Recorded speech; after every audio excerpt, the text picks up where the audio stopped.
దేవుని నామానికి వందనాలు. కూడి వచ్చిన మీ అందరికీ కూడా నా శుభాభివందనాలు. నేను ఒక అన్యురాలిని. నా పేరు విజయకుమారి. నేను హిందూ కుటుంబం నుంచి రక్షణ పొందాను. మొదటగా నాకు యేసు ప్రభు తెలియదు. మాదిగా దేవుడు అనుకునేదాన్ని, కానీ మా దేవుళ్ళు హిందూ గాడ్స్ ఉన్నారు కనుక పూజిస్తూ వచ్చాను. అయితే నాకు వివాహం అయిన తర్వాత 15 సంవత్సరాలకి మా హస్బెండ్కి హెల్త్ ప్రాబ్లం వచ్చినప్పుడు నేను దేవుణ్ణి తెలుసుకోవడం జరిగింది. అంటే ఎలాగంటే అది ఆయన కర్ణాటకలో పెద్ద ప్రమాదంలో బ్లడ్ వామిటింగ్ అయ్యి లివర్ సిరోసిస్ అన్నారు. అదే సమయంలో అక్కడున్న మా అత్తగారికి అన్నయ్య గారి అల్లుడు, ఆయన సేవకుడు అనమాట, పరిచయం చేస్తున్నారు మర్నాథ సంఘంలో. ఆయన మొదటగా రక్షణ పొందారు మా అత్తగారి బంధువులలో. ఆయన భార్య, ఆయన మా హస్బెండ్కి దగ్గరే ఉండే నైట్ అంతా కూడా ఆయనకి బ్లడ్ మొత్తం వెళ్ళిపోయి మొత్తం బీపీ డౌన్ అయిపోయి మరణ పడక వరకు వెళ్ళిన సమయంలో ఆయన్ని హాస్పిటల్లో అడ్మిట్ చేసినప్పుడు మా బావగారు అవుతారు సుదర్శన్ రావు గారు, ఆయన ప్రేయర్ చేస్తూ పక్కనే కూర్చుండి 24 గంటలు గడిస్తే కానీ చెప్పలేము ఇతన్ని అని చెప్పినప్పుడు ఆయన సిల్వ వేస్తూ కొబ్బరి నూనెతో దగ్గరే ఉండి నైట్ అంతా కూర్చుని ప్రేయర్ చేశారు. మళ్ళా 3 దినాల వరకు ఆయన అలాగే ఉన్నారు. నాకు ఫోన్ చేసినప్పుడు నేను వెళ్ళాను అక్కడికి. అసలు ఆయన బ్రతికున్నారో లేదో, ఆ రోజుల్లో ఫోన్లు కూడా మన దగ్గర సెల్ ఫోన్లు ఇంత ఇదిగా లేవు. ఎక్కడో ఒక ఇంట్లో ల్యాండ్ లైన్ ఉండేది. నాకు కబురు వచ్చింది, నేను వెళ్ళాను. వాళ్ళ బంధువులే తీసుకువెళ్ళారు. ఆయన బ్రతికున్నారో లేదో అనుకున్నాను, కానీ ఇంట్లోనే ఉన్నారు, బ్రతికే ఉన్నారు. కాకపోతే ఆహారం ఏం తీసుకోవడం లేదు. బ్లడ్ వెజల్ బరస్ట్ అయిపోయింది అనమాట. దానికి అక్కడ ట్రీట్మెంట్ లేదు. 3 days అయిపోయినాక 4th డేన వాళ్ళు చెప్పారు, ఇక్కడ ట్రీట్మెంట్ లేదు, బెంగళూరు కానీ హైదరాబాద్ కానీ తీసుకువెళ్ళిపోండి అని. అప్పుడు ఎంతో బాధ, ఏడ్చుకుంటూ ఈయన బ్రతుకుతాడా లేదా అని మరి ఎంతగానో ఏడ్చాను. ఆ సమయంలో ఇంకా నాతో పాటు అక్కడి నుంచి పాలిష్ బుక్ చేసుకుని దానిలో కదలకుండా తీసుకెళ్ళమన్నప్పుడు వాళ్ళ బంధువులంతా జెంట్స్ ఉన్నారు, నేను ఒక్కదాన్నే ఉన్నాను.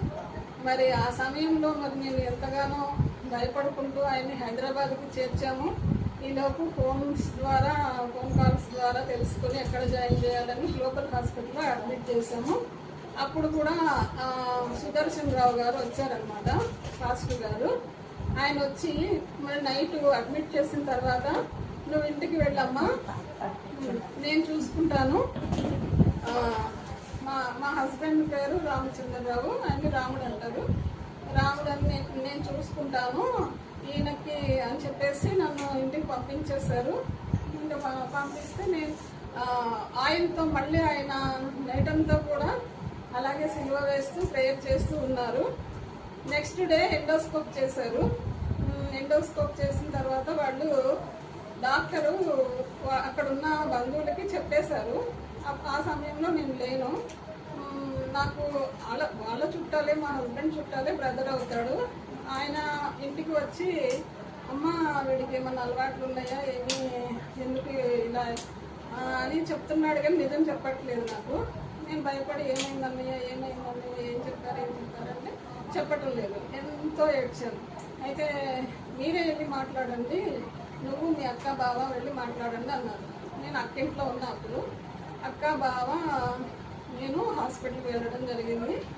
డాక్టర్ దగ్గరికి వెళ్ళినప్పుడు ఆయన ఎలాగంటే నాకే చెప్పేశాడు అనమాట, ఇలా చెయ్యి ఇలా పెట్టేసి ఇలా ఇలా ముడుచుకుంటే ఎలా ఉంటుంది, వడిలిపోయిన వంకాయ ఎలా ఉంటుందో అలా అయిపోయింది. ఆయన లివరు కృషించుకుపోయింది, ముడుచుకుపోయింది. ఆయనకి ఇంకా కెపాసిటీ లేదు లివర్కి డైజెషన్ చేసుకోవడానికి. 5 years or 10 years ఈయన బ్రతుకుతాడు అని చెప్పేశారు. ఆ టైంలో నాకు కాలు కింద భూమి కదిలిపోయింది. నాకు ఇంత ఏజ్ లిమిట్ కూడా పెడతారా?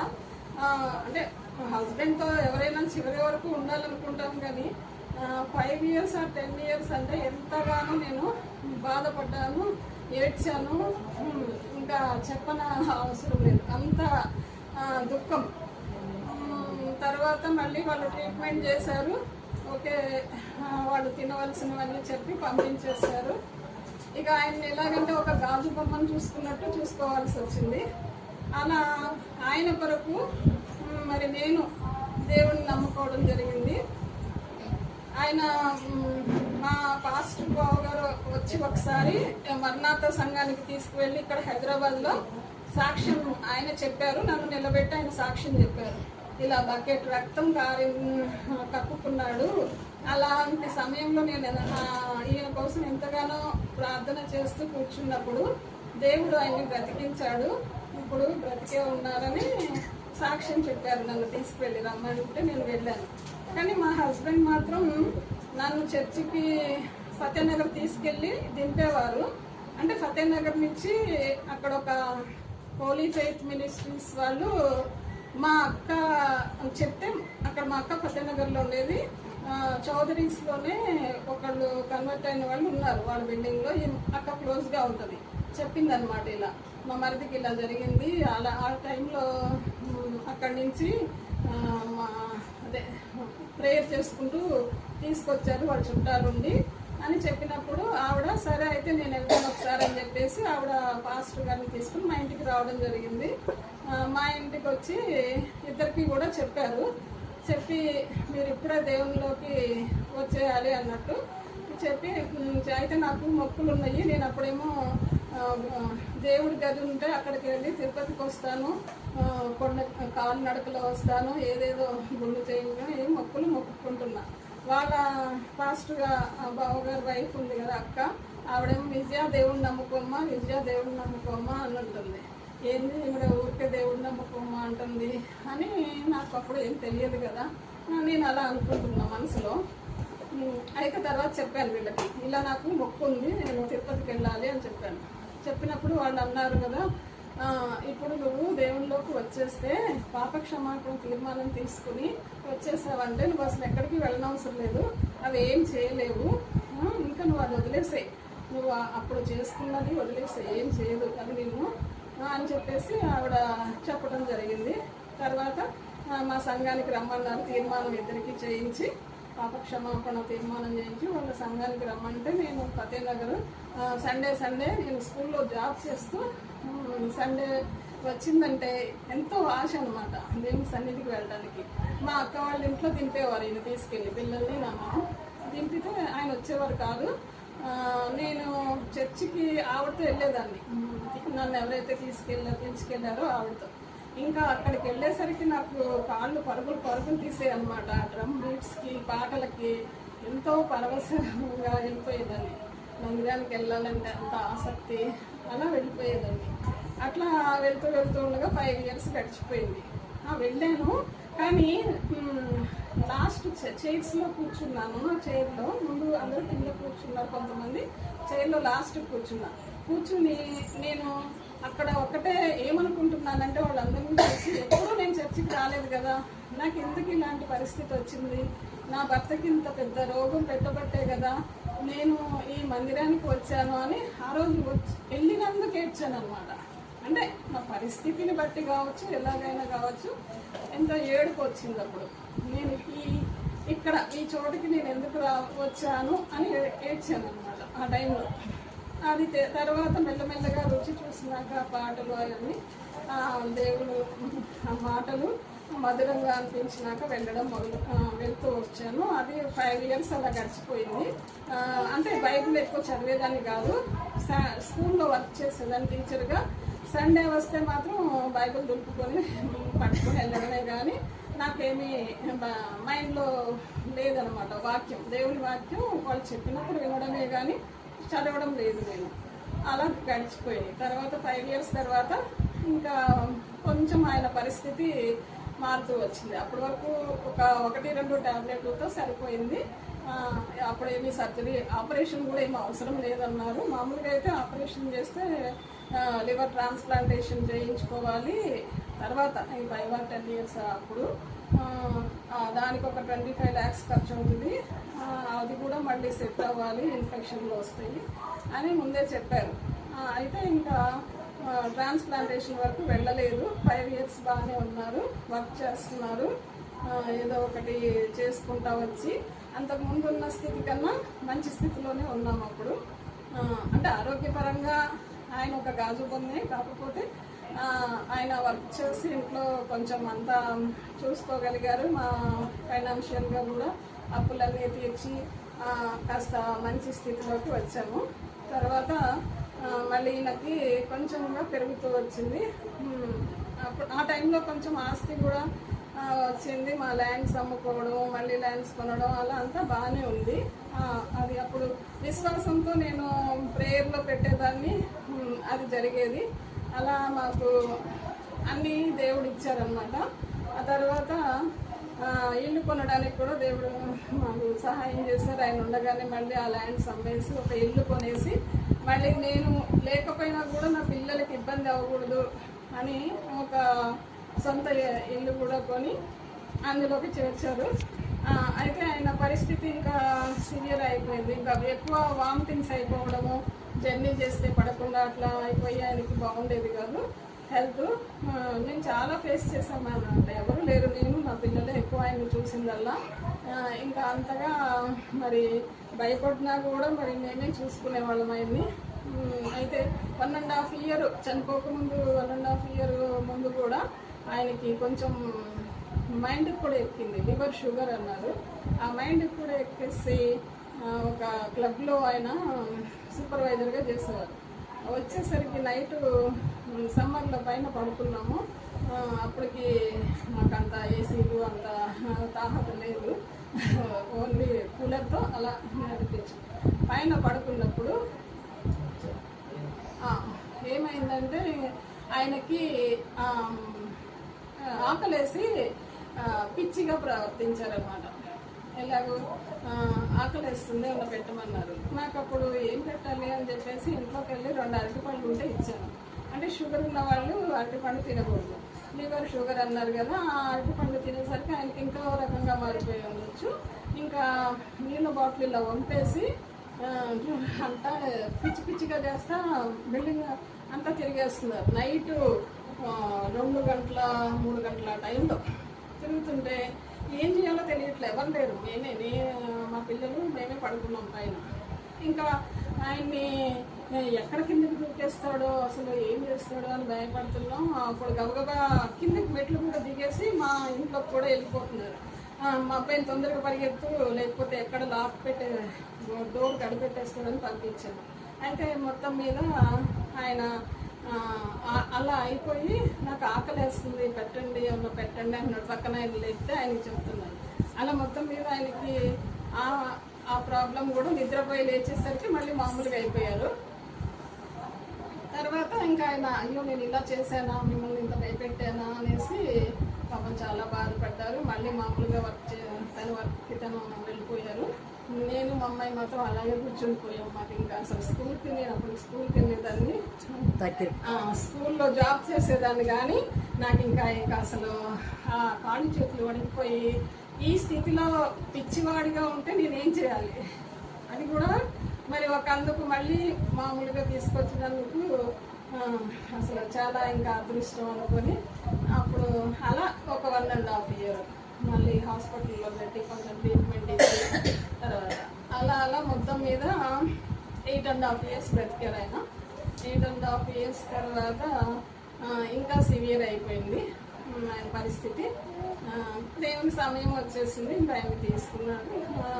కాకపోతే అప్పటికి నేను దేవునిలో స్ట్రాంగ్గా నిలబడ్డాను అనమాట. స్ట్రాంగ్గా నిలబడేసరికి నాకు ఏడుపు కూడా రాలేదు.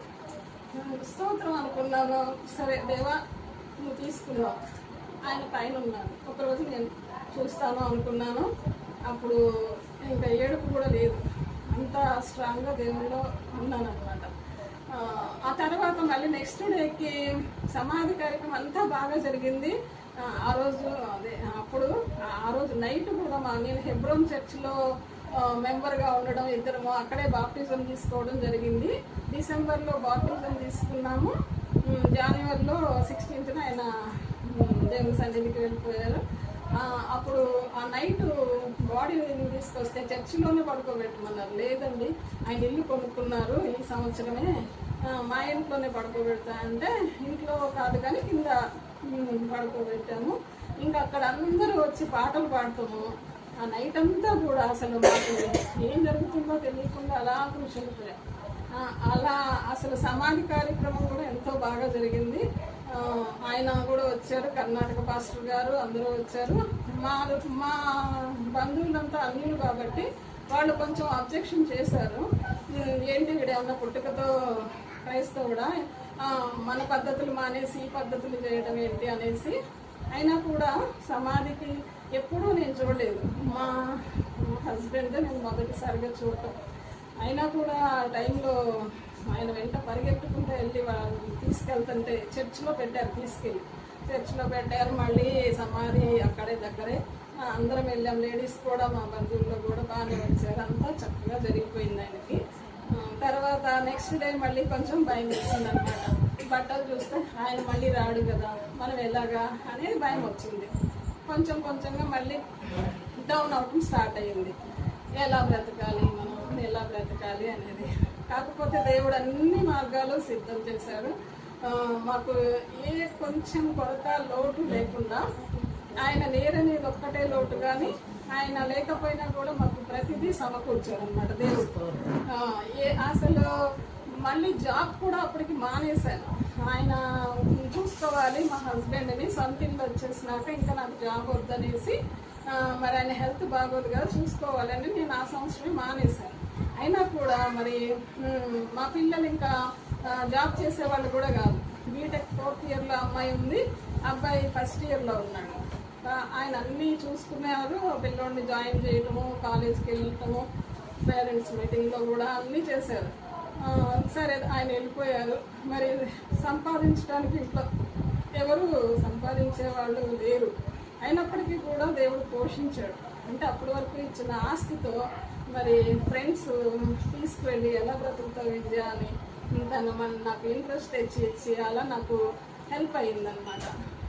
అలా అందరూ కూడా మా దగ్గర ఉన్న మనీ తీసుకుని వాళ్ళు మాకు ఇవ్వడము, 3 monthsకి ఇచ్చేవాళ్ళు ఇవ్వడము, అలా మొత్తం మీద మేము పోషింపబడ్డాము అనమాట. ఏ అవమానము లేకుండా, మరి ఏ కష్టము తెలియకుండా, మరి ఉన్న దాంట్లోనే పొదుపుగా ఖర్చు పెట్టుకునేది అలవాటు నాకు ఉంది మొదటి నుంచి. ఉన్న గర్వము లేదు, లేకపోయినా లేదని ఒకరికి చెప్పుకున్నది లేదు. అలాంటి స్థితిలో దేవుడు నన్ను మరి చెప్పండి రక్షించాడు.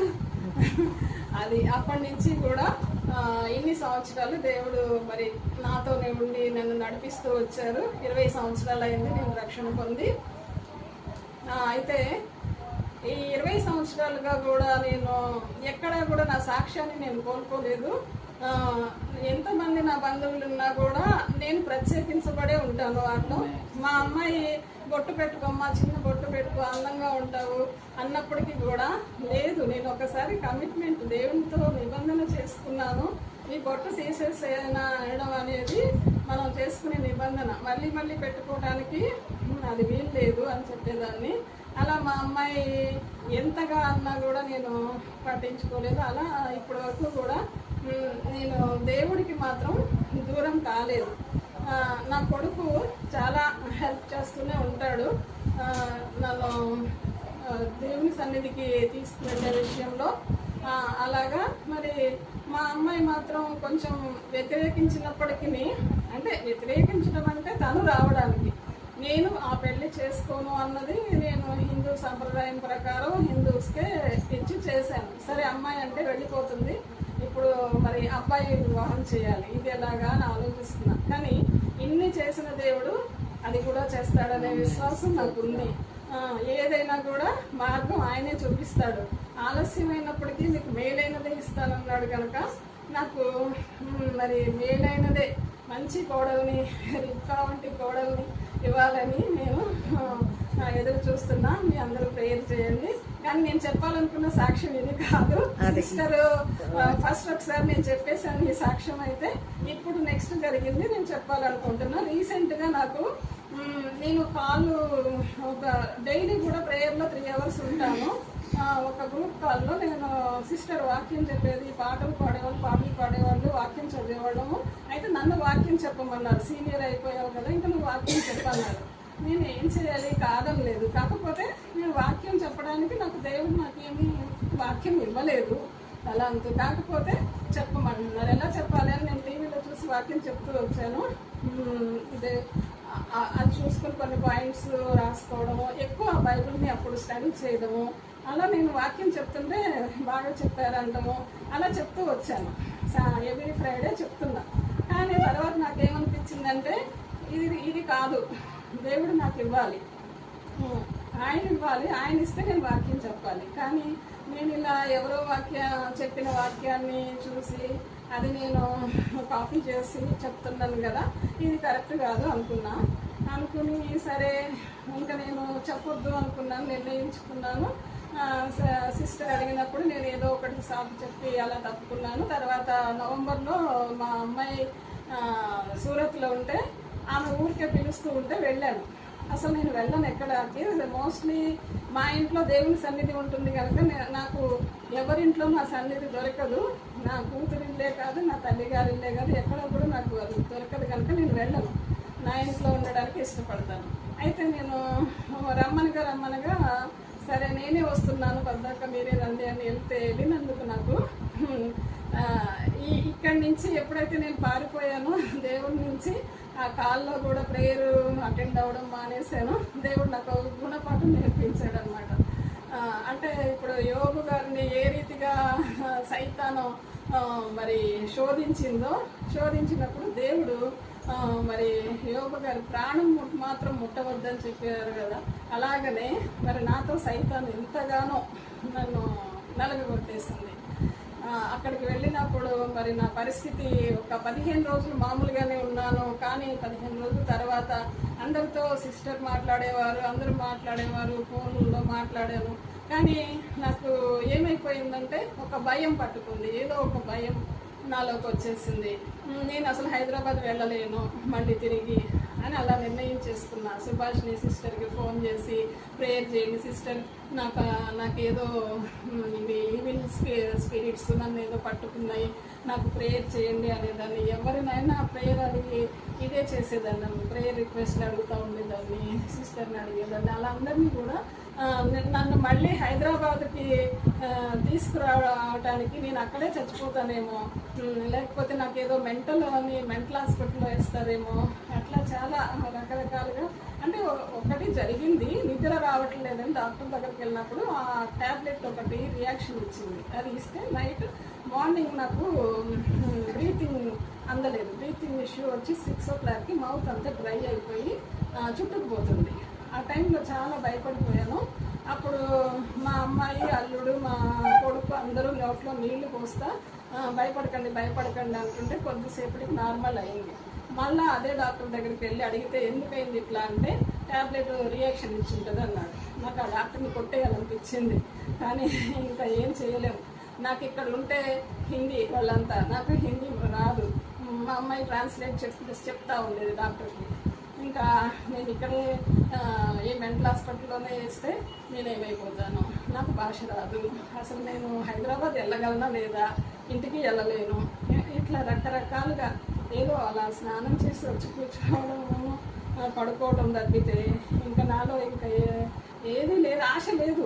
అసలు పట్టుకెళ్ళినాం, బట్టలు కూడా తీయలేదు. మా సూట్ కేసులో ఎన్ని బట్టలు పట్టుకెళ్ళామో అసలు అవి తీయలేదు. ఇంకా నా పని అయిపోయింది అనుకున్న టైంలో మా అమ్మాయి డేర్ చేసి, మా టికెట్లు అయితే క్రిస్మస్కి నువ్వు అక్కడ ఉండాలి కదమ్మా అని మా బాబు 23rd ఫ్లైట్కి బుక్ చేశాడు అనమాట. 10:30కి నైట్ బుక్ చేశాడు. నైట్ ఎలా వెళ్తాము అంటే నేను భయపడతాను అనుకున్నా. అసలు అయినా కూడా అప్పటికి నాకు పరిస్థితి బాగా. మా అమ్మాయి కూడా ధైర్యం చేసి అమ్మని హైదరాబాద్ తీసుకెళ్తేనే బాగవుతుంది అనేసి తను కూడా అదే ఫ్లైట్లో టికెట్ తీపించుకుని వాళ్ళిద్దరు మధ్యలో కూర్చోబెట్టుకున్నాను.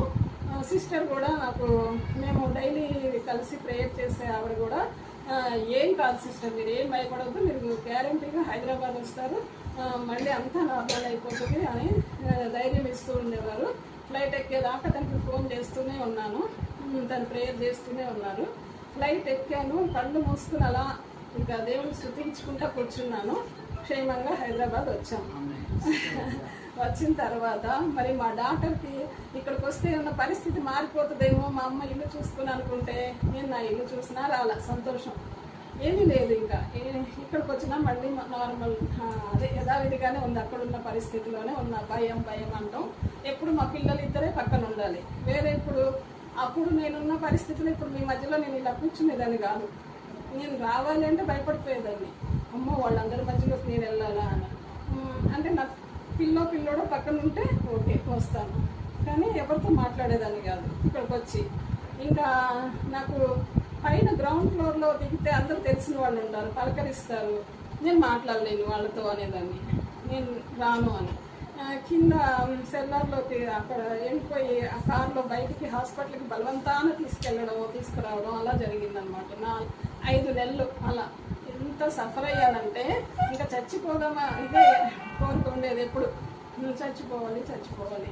ఎందుకంటే నిద్ర రాదు, పగలు రాత్రి కూడా ఏ టైంలో నిద్ర పట్టేది కాదు, కాన్స్టిపేషన్ ప్రాబ్లము, ఏం తినాలనిపించేది కాదు, వెయిట్ కూడా తగ్గిపోయాను, చచ్చిపోవాలి ఇదొక్కటే ఉండేదన్నమాట. ఎలా చచ్చిపోవాలి, ఆ బిల్డింగ్ పైనుంచి దూకుదామా, ఎవరో ఒకళ్ళు చేశారు ఇలాగా అని తెలిసింది, అదే జేమ్స్ గార్డెన్ క్రీక్లో నేను అలా దూకి చచ్చిపోదామా అనుకునేదాన్ని. లేదంటే హిమాలకం చెరువు ఉంది కదా, అక్కడ దూకేస్తాననేదాన్ని, నన్ను ఇక్కడ దింపేయండి, నాకు ఆ ధైర్యం కూడా లేదు, మీరే తీసుకెళ్ళి తోసేయండి అనేదాన్ని. ఇంకా వాళ్ళకి ఏం చేయాలో అర్థం కాని పరిస్థితి, పిల్లలు ఎవరికి చెప్పుకోలేరు బాధ, ఎవరు ఫోన్ చేసినా తీసేదాన్ని కాదు. అసలు నేను ఉన్నానో లేదో నేననే మనిషిని అనే ఆ స్థితిలో ఉన్నాను. అలాంటి స్థితిలో మరి మళ్ళా మా అమ్మగారు వచ్చారు, ఆవిడ చూసుకున్నారు. ఎవరు చూసుకున్నా కూడా తర్వాత నెమ్మదిగా ఒళ్ళు బరువు ఎక్కడం మొదలైంది. ఒళ్ళు బరువుగా అనిపించినప్పుడు నేను నిలబడి కొంచెం కూడా నాకంటూ నేను ఏం చేసుకోలేకపోయేదాన్ని. ఒంటి మీద బట్టలు వేసుకోవాలన్నా, చీర కట్టుకోవడానికి కూడా నాకు అసలు శక్తి ఉండేది కాదు. ఆ బరువుకి బరువు అని నేను కూర్చోలేను అని పడుకునే ఉండేదాన్ని. అలా 2 నెలలు మళ్ళీ అలా జరిగిపోయింది. చివరికి మార్చి 16న మా అక్క చనిపోయిందన్న వార్త కూడా మా పిల్లలు మాకు తెలియకుండానే చేశారు. 20వ తారీఖు వరకు మళ్ళీ మేము విజయవాడకి వెళ్ళిన తర్వాత తెలిసింది. అక్కడ ఉండడం కష్టంగా ఉన్నప్పటికీ ఉన్నాను. అక్కడ కూడా ఎక్కడ సూసైడ్ చేసుకోవాలనే ప్రేరేపణలోనే ఉండేదాన్ని, ఎక్కడికి వెళ్ళి చచ్చిపోవాలని. కానీ దేవుడైతే మరి అందుకు అనుమతించలేదు కనుక మీ మధ్యలో ఉన్నాను ఇప్పుడు. అయితే ఇంకా మరి ఎలాగంటే అక్కడి నుంచి వచ్చేసాము ఇంటికి. అక్క చనిపోయిన తర్వాత బాడీని చూసాము, అన్నీ అయిపోయి కార్యక్రమాలు అయిపోయినాక ఇంటికి వచ్చేసాము. మా అల్లుడు మళ్ళీ వచ్చారనమాట బాంబే నుంచి. వచ్చి 10 రోజులు ఇక్కడ ఉన్నారు. ముందు ఇంకా తీసుకెళ్ళిపోతున్నానని చెప్పేసి ఫ్లైట్ టికెట్ బుక్ చేసేసి వాళ్ళిద్దరూ వెళ్ళిపోతున్నాం అన్నారు. వెళ్ళిపోతామంటే మరి మీరైతే మరి నువ్వైతే వెళ్ళిపోతాను అంటున్నావు, నేను మీ తమ్ముడు బ్రతుకుంటామో లేదో చెప్పలేను. నాకు అసలు ఏమీ తెలియట్లేదు. పని వాళ్ళని పెట్టి చేయించుకోవడం కూడా తెలియట్లేదు. ఎవరినన్నా వస్తే భయపడిపోయేదాన్ని, ఇంట్లోకి ఎవరన్నా వస్తే ఎలా జరుగుతుంది అని మా అమ్మాయిని అడిగాను. కానీ అమ్మ నేను వెళ్ళక తప్పదుగమ్మా, నువ్వు అలా అనొద్దు అని, ఇంకా ప్లీజ్ అమ్మ నువ్వు ధైర్యంగా వెళ్ళమని చెప్పు, వెళ్తానని మొత్తానికి వెళ్ళిపోయిన తర్వాత 19th వాళ్ళు వెళ్ళిపోయారు. 20th నుంచి నేను మెల్లమెల్లగా లేచి నా పనులు, కాఫీ పెట్టుకోవడము, మెల్లగా నేను ఒక కూర చేయడము, ఒక రైస్ పెట్టడము అలా స్టార్ట్ చేశాను. వాషింగ్ మిషన్ వేయడము అది కూడా వచ్చేది కాదు, అప్పుడు ఏది వచ్చేది కాదు. నాకు రాదనేదాన్ని, బట్టలు మట్టి పెట్టడం నాకు రాదనేదాన్ని, పడుకునేదాన్ని, ఎప్పుడు పడుకునే ఉండేదాన్ని. అయితే అన్నీ నేను చేసుకోవడం స్టార్ట్ చేశాను. మరి తర్వాత నాకు 1వ తారీఖు నుంచి మళ్ళా ఫోన్ మాట్లాడడం కూడా దేవుడు సహాయం చేశారు. అలా నాకు ఎప్పుడైతే మాట్లాడడం వచ్చిందో ఇంకా సంతోషంలో అందరితో మాట్లాడడం మొదలుపెట్టాను. అలా సిస్టర్కి మధ్యలో కూడా ఒకసారి నాకు బాగా అయిపోయిందని చెప్పాను, కానీ తర్వాత సాక్ష్యం చెప్పాలనుకున్నాను కానీ రాలేదు, మళ్ళీ అప్పటికి రాలేదు. కానీ దేవుడు డెలివరెన్స్ ఇచ్చింది మాత్రం నాకు ఏప్రిల్ ఆఫ్టర్ 19th 20 నుంచి మే 1 నుంచి నాకు మాట్లాడడానికి కూడా దేవుడు సహాయం చేశాడు. ఇదంతా కూడా దేవుడు నా మేలుకే చేశాడని నేను అనుకుంటున్నాను. అంటే ఎన్ని పరిస్థితుల గుండా వెళ్ళినప్పటికీ దేవుడు నా తోడుగా ఉన్నాడు కాబట్టి ఏది కూడా నాకు ఎంత మాత్రం హాని చేయలేదు. ఈ విధంగా దేవుడు నన్ను నిలబెట్టాడన్నందుకు దేవునికి కోట్లాది స్తుతులు చెల్లిస్తున్నాను. డిసెంబర్ 25కి మందిరానికి రమ్మని సిస్టర్ గారు మందిరానికి తీసుకువెళ్ళారే కానీ మా పిల్లలు, నేను వాళ్ళతో వస్తాను అంటున్నాను, తర్వాత టైం అయిపోయింది, ఇప్పుడు ఎక్కడ అయిపోతుంది అక్కడ అన్న, లేదు అవదని తీసుకెళ్లారు. ఇదే చీరలో పిచ్చిదానికి మళ్ళీ వెళ్ళాను. ఎక్కడ సిస్టర్ ఆపేస్తే వీళ్ళందరూ నన్ను పలకరించేస్తారో, వీళ్ళతో మాట్లాడలేను, వెళ్ళిపోవాలి, బయటికి వెళ్ళిపోవాలి అనుకునేదాన్ని. అక్కడే కూర్చుని సిస్టర్ ప్రేయర్ చేయండి అంటే దగ్గరకు వచ్చి ప్రేయర్ చేశారు. అలాంటి స్థితి అప్పుడు డిసెంబర్ 25కి. ఈ సంవత్సరం వాగ్దానం కూడా తీసుకోలేదు. ఎప్పుడు 31st నైట్ ఇన్ని సంవత్సరాల్లో 20 సంవత్సరాల్లో నేను మందిరంలో ఉంటూ నూతన సంవత్సరం వచ్చే సమయానికి పాత సంవత్సరంలో చేసిన దానికి క్షమాపణ అడగటం, కొత్త సంవత్సరానికి తీర్మానం తీసుకోవడం ఇవన్నీ జరిగేది. వాగ్దానం తీసుకునేదాన్ని సంతోషంగా. కానీ లాస్ట్ ఇయర్ నాకు ఇచ్చిన వాగ్దానం, నా కృప నీకు చేస్తాను చాలునన్నారు. అంటే నేను నీకున్నా, నేను చాలు నీకని. అలా దేవుడు నాకు ఇచ్చిన వాగ్దానం అప్పుడు నేను విజయవాడలో ఉండి మరణాత సంఘంలో తీసుకున్నాను. కానీ ఆ వాగ్దానం పట్టుకుని ఈ సంవత్సరం ఈ డిసెంబర్ 2025లోకి మాత్రం నేను ఏప్రిల్లోనే వచ్చానన్నమాట. కొత్తగా పుట్టినట్టు నాకు నూతన జన్మ దేవుడు ఇచ్చారు. అప్పుడు వరకు కూడా నేను 2025ని నేను చూడలేదు. అప్పుడు 4 నెలలు కూడా అసలు నేను వచ్చానా అనేదాన్ని 2025లోకి. అలాంటి స్థితిలో 2025లోకి మళ్ళీ మే నెల నుంచి కూడా మరి నాకు నూతన జన్మ ఇచ్చి మరి దేవుడు నన్ను నా ఆయుష్ను పొడిగించి మరి హిజ్కియాకి ఏ రీతిగా ఆయుష్ని పొడిగించారో అలాగే నాకు ఆయుష్ను పొడిగించి ఆయన సేవలో ఆయన పిలుచుకున్నారు అని నేను అనుకుంటున్నాను. దేవుని చిత్తం అయితే తప్పకుండా దేవుని పరిచర్య చేయాలని ఆశ ఉంది. అది మెల్లమెల్లగా దేవుడి నడిపింపుని బట్టి నేను నడుచుకుంటాను. మరి మా జైన్స్ కాల్టన్ క్రీక్లోనే మా అబ్బాయి ఫస్ట్ చెప్పాడనమాట, అమ్మ నాకు అక్కడికైతే నాకు మందిరం ఉండదు అని నేను బాధపడుతున్న సమయంలో సిటీలో ఎవరు దేవుడని పరిగెడతారు అనుకున్నప్పుడు, మరి లేదమ్మా నువ్వు మన జైన్స్ కాల్టన్ క్రీక్లోనే ఒక మందిరం నువ్వే కడదు కానీ అనేవాడు. నేను అదే అనుకుంటున్నా, ఏమో నా కొడుకు నోట్లో నుంచి వచ్చింది కనుక ఒక గృహం నా పీపు ప్రభు, నేను దాన్ని కోసం ప్రతిష్ఠించాలి. అందులో నేను అక్కడ ఉన్న వాళ్ళందరికీ ఎవరినైతే పరిచయం చేసుకుంటున్నానో వాళ్ళందరికీ దేవుని పరిచయం చేయాలి.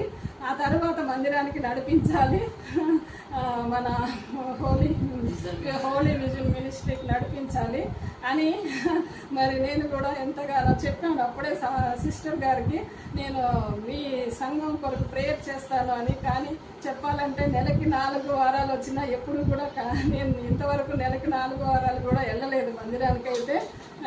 ఆ పరిస్థితులు అలా వచ్చినాయి. ఇప్పుడైతే దేవుని సేవ చేయాలని నేను ఆశపడుతున్నాను. కంపల్సరీ నేను ఆత్మల భారంతో ఉండి ఆత్మల కొరకు ప్రేయర్ చేసుకుంటూ ముందు నా ఇంటిని కట్టుకుని నా ఇంట్లో నా పిల్లలకి రక్షణ మెయిన్. దాని కొరకు మీ అందరూ కూడా ప్రేయర్ చేయండి. నా కుమార్తె ఉషశ్రీ, అల్లుడు అవినాష్, నా కుమారుడు రవితేజ వివాహం కొరకు మీ అందరూ ప్రేయర్ చేయండి. నన్ను కూడా ఇంకా మంచి ఆరోగ్యం ఇచ్చి సేవలో బలంగా వాడుకోవాలని బ్యూలా సిస్టర్ గారిని కూడా పరిచయం చేశారు. అంటే మొదటగా అసలు నాకు ఇక్కడికి వచ్చినప్పుడు మరి అది కూడా చాలా దేవుని ప్రణాళిక. అలాగనే మరి ఎస్టర్ సిస్టర్ గారు మందిరాన్ని కూడా పరిచయం చేశారు. మరి సువార్తమ్మ సిస్టర్ గారిని కూడా పరిచయం చేశారు. ఇలా మీ అందరి మధ్యలోకి సుభాషిణి సిస్టర్ గారు ఇంకా ఇన్స్పిరేషన్. అసలు నాకు ఆవిడ చెప్పిన సాక్ష్యం ద్వారా నేను చాలా చాలా బలపడ్డాను. దేవుడు మనకి అసాధ్యమైనది ఏది లేదు అని, సమస్తము సాధ్యమేనని ఆయన ఎంత విశ్వాసం ఉంచినప్పుడు ఆవిడ ఏ రీతిగా జీవిస్తున్నారో అది నేను తలపోసుకుంటూ నేను చాలా ఇన్స్పిరేషన్గా తీసుకుని ఆవిడని అప్పటి నుంచి కూడా ఇంకా బలంగా ఉన్నాను. కానీ ఈ శోధనంతా కూడా దేవుడు అనుమతించిందే అని నేను అనుకుంటున్నాను. నన్ను ఇంకా లోతుగా నడిపించినందుకు దేవునికి కోట్లాది కొద్ది స్తోత్రాలు స్తుతులు చెల్లిస్తూ ఈ చిన్ని సాక్ష్యాన్ని దేవుడు దీవించును గాక. ఆమేన్.